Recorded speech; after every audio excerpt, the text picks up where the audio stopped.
میرے نبی نے فرمایا قیامت کے دن میں اٹھوں گا، میرے دائیں طرف سے ابو بکر اٹھے گا، میرے بائیں طرف سے عمر اٹھے گا۔ حضرت بلال کی قبر ملک شام میں ہے، لیکن میرے نبی نے فرمایا بلال میرے قدموں سے اٹھے گا، مدینے سے اٹھے گا۔ ہائے ہائے، اب نے کہا لوگ پیدل چلیں گے، میں براق پہ چلوں گا، بلال میرے آگے سرخ اونٹنی پہ سوار چلے گا۔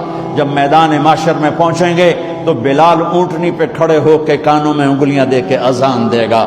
وہ اذان بلالی رہ گئی رسم اذان، روح بلالی نہ رہی، فلسفہ رہ گیا تلقین غزالی نہ رہی۔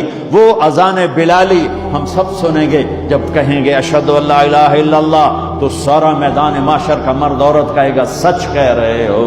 جب کہیں گے اشہد ان محمد رسول اللہ، سارا میدان معاشر کا مجمع کہے گا سچ کہہ رہے ہو۔ اس دن بلال کی اذان سننا، وہ غلام ہو کر محبوب ہوئے، حبیب ہوئے، پیارے ہوئے۔ جب ہائے ہائے ظہر کی نماز کی اذان دینے لگے، اللہ کے نبی کا انتقال ہو چکا ہے، جب اشہد ان محمد پر پہنچے تو روتے روتے روتے آواز بند ہو گئی، اور جلدی سے اذان پوری کر کے نیچے آئے، کہا آج کے بعد قسم اٹھاتا ہوں اذان نہیں دوں گا، میرا نبی نہیں ہے تو اذان بھی نہیں ہے۔ اور حضرت ابو بکر سے اجازت لے کر جب وہ خلیفہ بن گئے، جہاد پہ چلے گئے، 6 مہینے تک آئے نہیں۔ لاکھوں صحابہ جہاد میں گئے، کسی کو میرے نبی خواب میں نہیں آئے، صرف بلال کو آئے۔ بلال یہ کیا بے وفائی، ہم سے ملنا ہی چھوڑ دیا، ہمارے پاس آنا ہی چھوڑ دیا۔ آنکھ کھلی تو ان کو یوں لگا جیسے اللہ کے نبی زندہ بلا رہے ہیں، یا رسول اللہ میں آ گیا، یا رسول اللہ میں آ گیا۔ اور اسی وقت اونٹنی کو بھگایا۔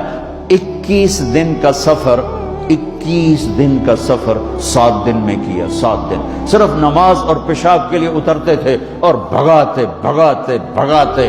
8ویں دن جب مدینے میں پہنچے تو آتے شور مچایا، یا رسول اللہ میں آ گیا، یا رسول اللہ میں آ گیا۔ ان کے ذہن سے نکل گیا کہ آپ تو دنیا سے جا چکے ہیں۔ جب مسجد کے قریب پہنچے تو پھر تڑپ اٹھے اور چیخنے لگے کہ آپ تو ہیں ہی نہیں۔ پھر گئے سیدھے قبر پہ جا کے یوں قبر کو لپٹ گئے، یا رسول اللہ میں تو آ گیا ہوں، آپ کہاں ہیں؟ یا رسول اللہ میں تو آ گیا ہوں، آپ کہاں ہیں؟ یا رسول اللہ میں تو آ گیا ہوں، آپ کہاں ہیں؟ بے قراری میں روئے جا رہے، میں تو آ گیا ہوں، آپ کہاں ہیں؟ میں تو آ گیا ہوں، آپ کہاں ہیں؟ نماز کا وقت داخل ہو گیا۔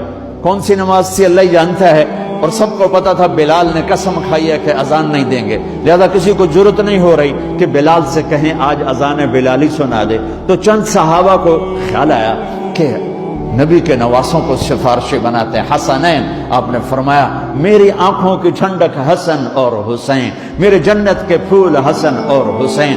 آپ ان دونوں کو اٹھاتے اور دونوں کو سینے سے لگاتے اور کہتے ہیں اللہ میں ان سے پیار کرتا ہوں، تو بھی ان سے پیار فرما، اور جو ان سے پیار کرے ان سے بھی پیار فرما، اور جو ان سے بغض رکھے ان سے بغض رکھ، جو ان سے نفرت کرے ان سے نفرت کر، جو ان سے پیار کرے ان سے پیار کر۔ صحابہ آئے بچوں کے پاس، حسن حسین، کہ بچوں آج کسی کی نہیں چلے گی، تم بلال سے کہو اذان دے۔ تو یہ دونوں ننھے منھے بھائی، حسن 7 سال کے، حسین 6 سال کے، 10 مہینے کا فرق تھا دونوں بھائیوں۔ چچا ایک درخواست، کہ میرے ماں باپ آپ پہ قربان، آپ درخواست کیوں کہہ رہے ہیں؟ آپ امر کریں، آپ حکم کریں۔ کہنے لگے جیسے آپ ہمارے نانا کے لیے اذان دیتے تھے آج ہمارے لیے دے دو۔ تو ایک دم وہ رونے لگے بلال، کہا ہائے میرے بچوں، میں نے قسم اٹھائی تھی کہ میں اللہ کے نبی کے بعد کبھی اذان نہیں دوں گا، لیکن تم پہ تو ہزاروں قسمیں قربان ہیں، میں اپنی قسم توڑتا ہوں اور اذان دیتا ہوں۔ جب وہ چڑھنے لگے اس بی بی کے گھر، قریب ایک انصاری عورت کا گھر تھا جس کی چھت پہ چڑھ کے اذان دیا کرتے تھے، تو سانس رک گئے، سب کے آنکھیں پھٹ گئیں، اور وہ یوں منظر دیکھ رہے کہ آج بلال تو ہے، محمد مصطفیٰ نہیں ہے۔ آج اذان بلالی تو ہوگی لیکن محمد مصطفیٰ کی جھلک نہ ہوگی۔ جب ان کانوں میں انگلیاں، جب انہوں نے اللہ اکبر کہا